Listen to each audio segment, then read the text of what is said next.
Welcome to Miss Scarlett. Subscribe and don't miss out on Patreon. Have fun! As the crisp autumn air whispered through the trees, Alex's steps echoed with a nervous rhythm on the leaf-strewn path, leading to a pivotal evening. The destination. The perceived 1950s sitcom-worthy home of Jessica's parents. This dinner was a meeting that could shape the course of their relationship. Yet there was a secret addendum to this story, a detail that only Alex knew.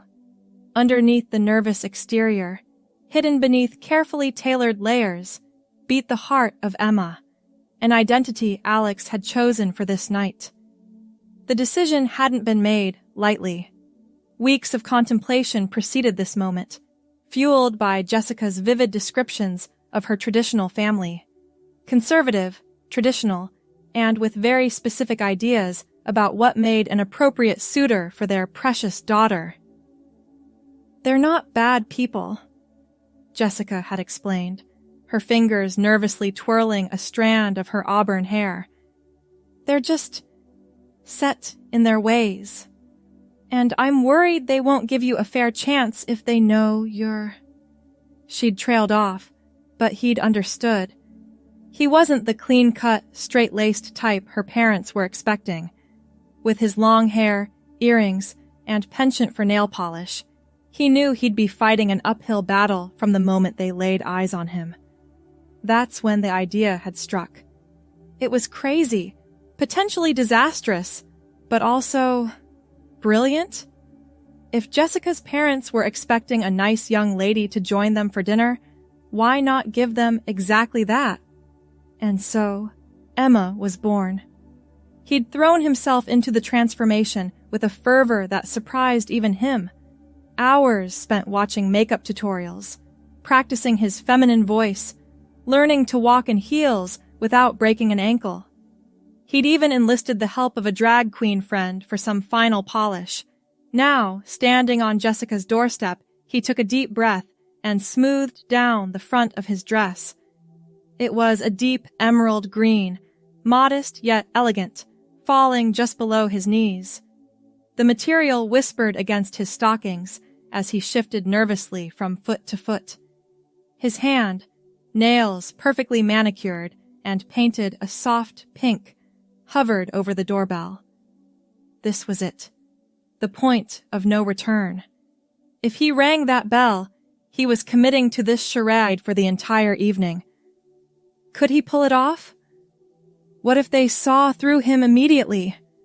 What if— The door swung open before he could press the bell, revealing Jessica. Her eyes widened, lips parting in a small O of surprise. "Oh my God," she breathed, taking in the sight before her. "You look incredible." Relief washed over him. If he could fool Jessica, even for a moment, maybe this crazy plan had a chance after all. "You like?" He pitched his voice higher, softer, the way he'd practiced for hours in front of the mirror. "I wasn't sure about the dress. Too much?" Jessica shook her head, a smile blooming on her face. "It's perfect. You're perfect. I can't believe—" "Wow." She reached out, fingers gently brushing against the auburn wig he wore. It was a perfect match to her own hair color, a detail he'd agonized over. Come in," Jessica said, stepping back. "Mom and Dad are in the living room. They can't wait to meet you." He stepped inside, the click of his heels on the hardwood floor sending a thrill of anxiety through him. This was really happening. He was about to meet Jessica's parents as Emma, the perfect girlfriend they'd always wanted for their daughter. Jessica led the way, and he found himself studying her movements, trying to mimic the natural sway of her hips. He'd practiced his walk endlessly, but now, faced with the real thing, he felt like a newborn fawn stumbling along. The living room was warm and inviting, filled with overstuffed furniture and family photos. Jessica's parents rose as they entered, eager smiles on their faces. "Mom, Dad, this is Emma," Jessica said, her voice a mix of pride and nervousness. He stepped forward, hand extended, praying they wouldn't notice the slight tremor. "It's so lovely to meet you both. Jessica's told me so much about you." Mrs. Thompson clasped his hand warmly. "Oh, Emma, we're so glad you could join us tonight. Jessica's been so secretive about you. We were starting to wonder if you were real." He laughed, the sound higher and more melodious than his usual chuckle. "Oh, I assure you, I'm very real. Though I must admit I was a bit nervous about tonight. Jessica speaks so highly of you both." Mr. Thompson stepped forward, his handshake firm. "No need to be nervous, young lady. Any friend of Jessica's is welcome here." The use of young lady sent a jolt through him. They were buying it. They really thought he was Emma. As they settled onto the couch, Mrs. Thompson leaned forward, her eyes sparkling with interest. "So, Emma, tell us about yourself. What do you do?" He'd prepared for this, rehearsing his backstory until it felt as natural as his own life. "I'm a graphic designer," he said, smoothing his dress over his knees. "I've always loved art, and it's wonderful to be able to make a living doing something I'm passionate about." Mrs. Thompson nodded approvingly. "That's wonderful, dear. It's so important to follow your passions in life. Don't you agree, Harold?" Mr. Thompson grunted in agreement, his eyes still studying Emma with a mixture of curiosity and something else. Was that suspicion? The conversation flowed, touching on Emma's fictional childhood in a small town upstate, her college years studying art, and how she'd met Jessica at a local coffee shop. He wove truth and fiction together seamlessly, drawing on his own experiences and the backstory he'd created for Emma. As they talked, he could feel Jessica relaxing beside him. Her hand found his, giving it a gentle squeeze of encouragement.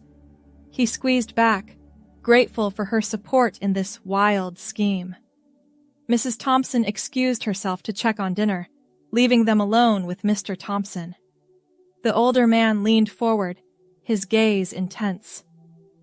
"So, Emma," he said, his tone casual but with an undercurrent of something. "Tell me, what are your intentions with our Jessica?" The question caught him off guard. He'd prepared for small talk, for questions about his background, but this was unexpected. Well, he stammered, trying to find his footing.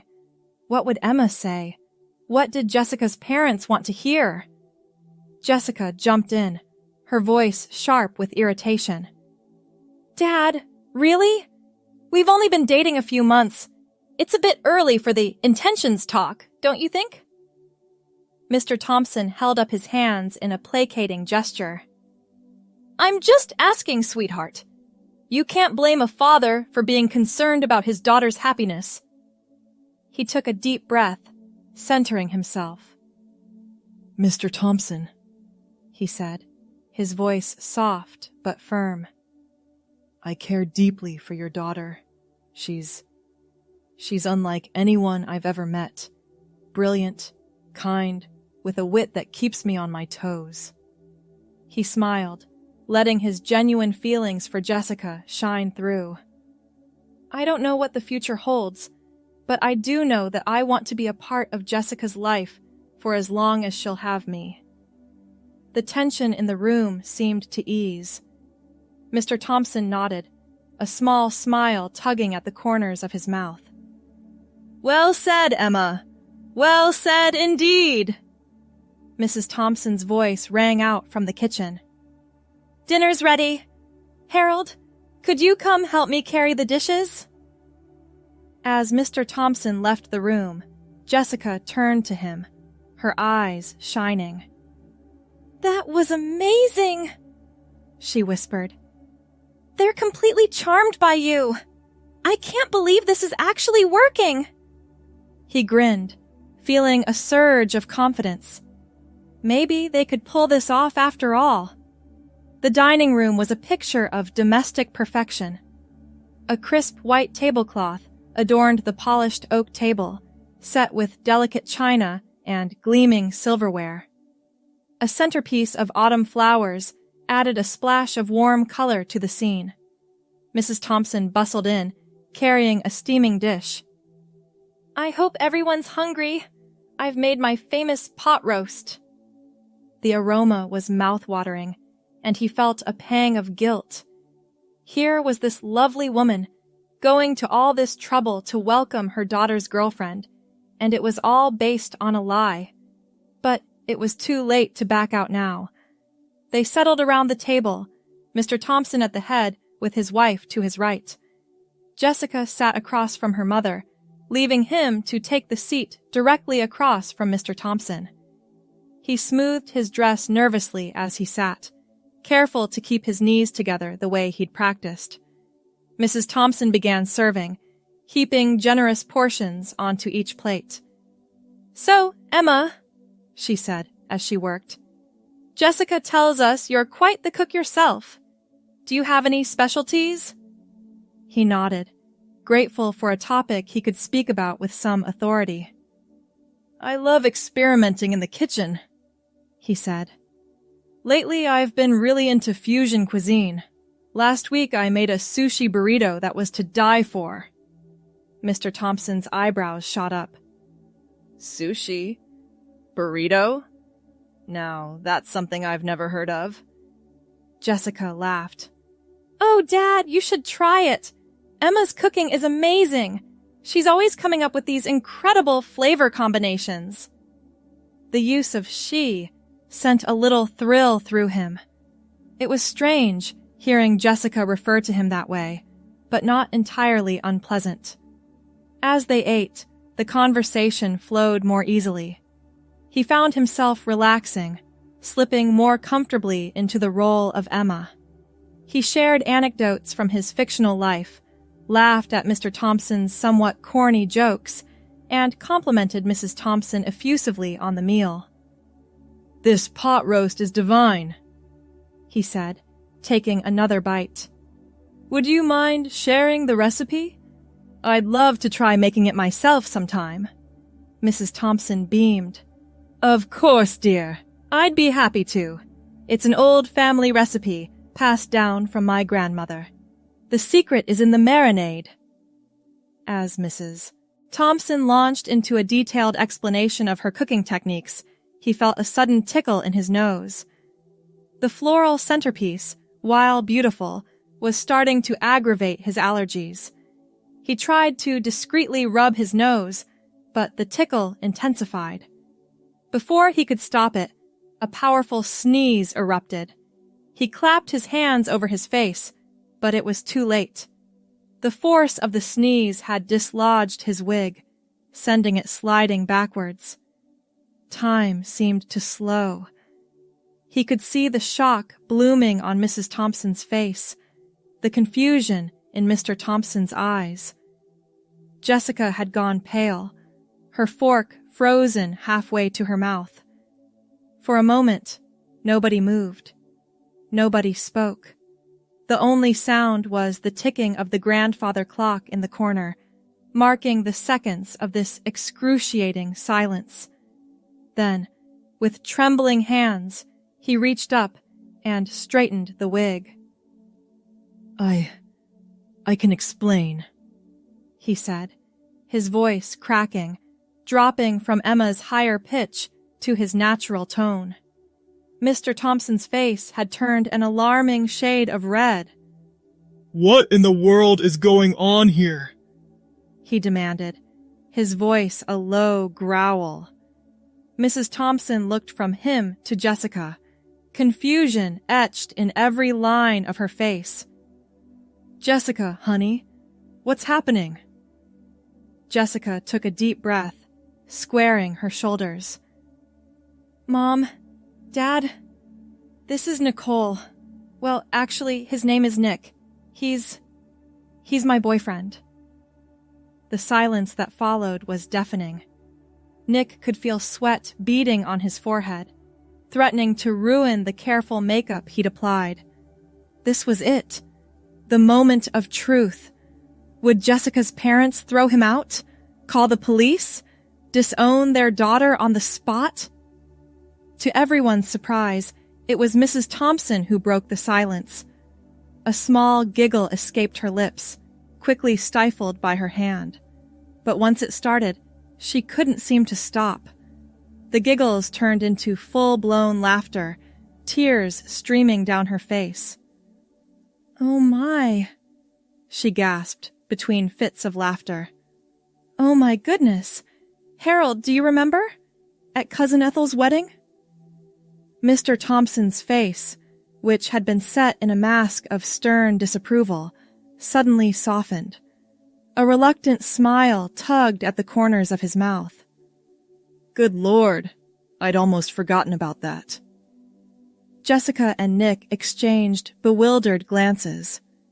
This was not the reaction they'd been expecting. "I'm sorry," Mrs. Thompson said, wiping tears from her eyes.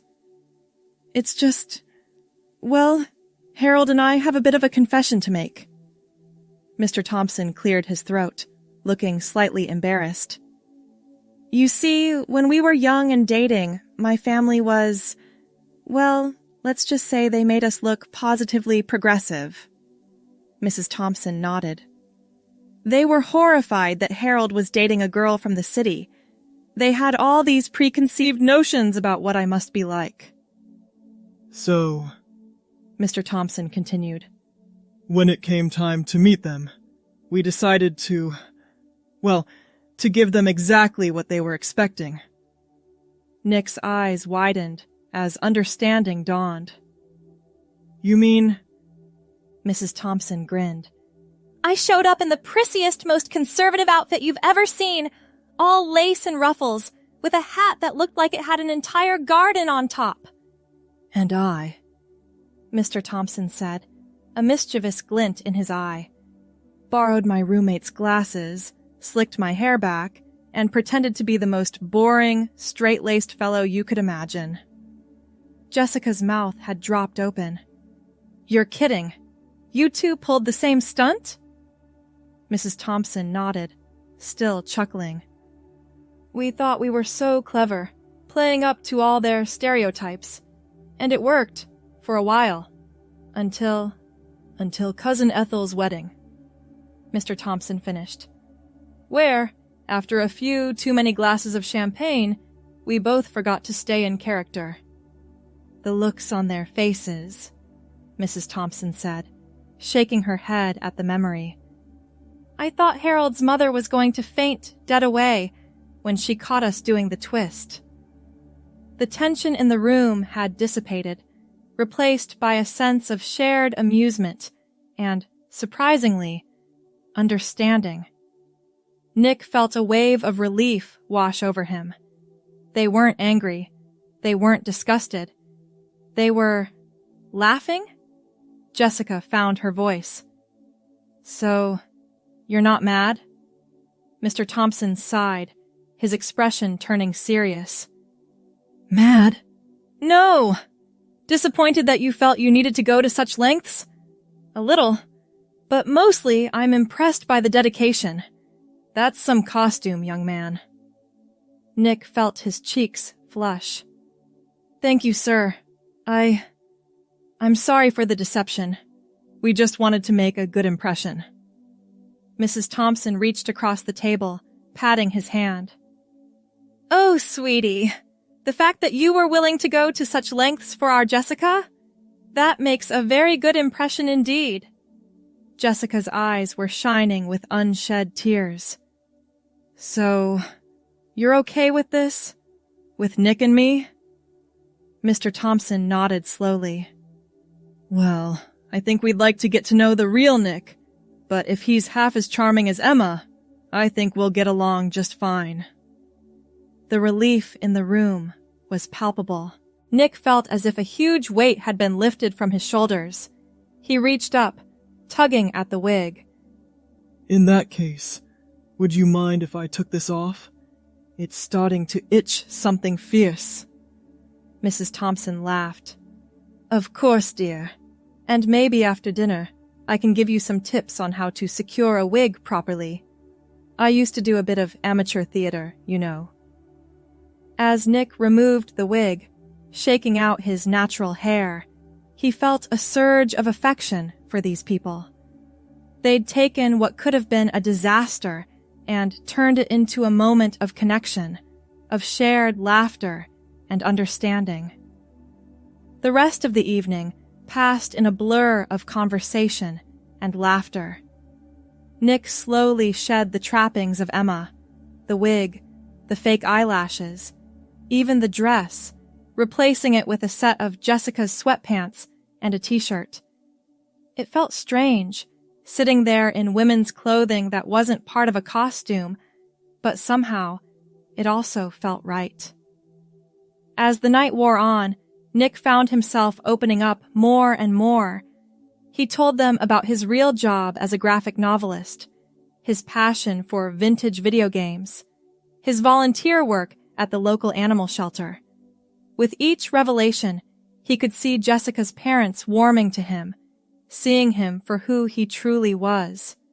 When it came time to leave, Mrs. Thompson pulled him into a warm hug. You come back soon, Nick, she said. And next time, just be yourself. Though, she added with a wink, if you ever want to borrow any of my accessories, you just let me know. Mr. Thompson shook his hand firmly. You're a good man, Nick. Anyone who'd go to such lengths for our Jessica is all right in my book. As they walked to the car, Jessica's hand warm in his, Nick felt a sense of peace settle over him. The night hadn't gone according to plan, but somehow it had turned out even better than he could have hoped. So, Jessica said as they pulled out of the driveway, what do you think? Was it worth all the trouble? Nick glanced at her, taking in her radiant smile, the way the streetlights caught the auburn highlights in her hair. He thought about the unexpected connection he'd formed with her parents, the laughter they'd shared, the acceptance he'd found. Absolutely, he said, squeezing her hand. Though next time, maybe we'll skip the wig. Jessica laughed, the sound filling the car with warmth. Deal. Though I have to say, you did make a pretty stunning woman. Nick grinned, feeling a flutter in his chest. Well, who knows? Maybe Emma will make another appearance someday. Halloween's coming up, after all. As they drove into the night, Nick felt a sense of possibility unfurling before him.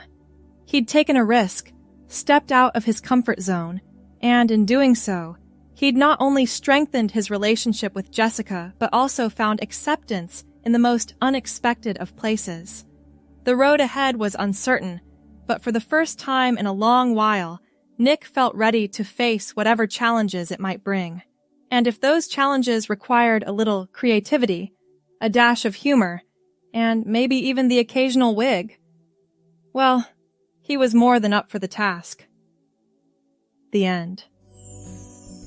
Thanks for watching, my girlies! Be sure to check out Patreon for more!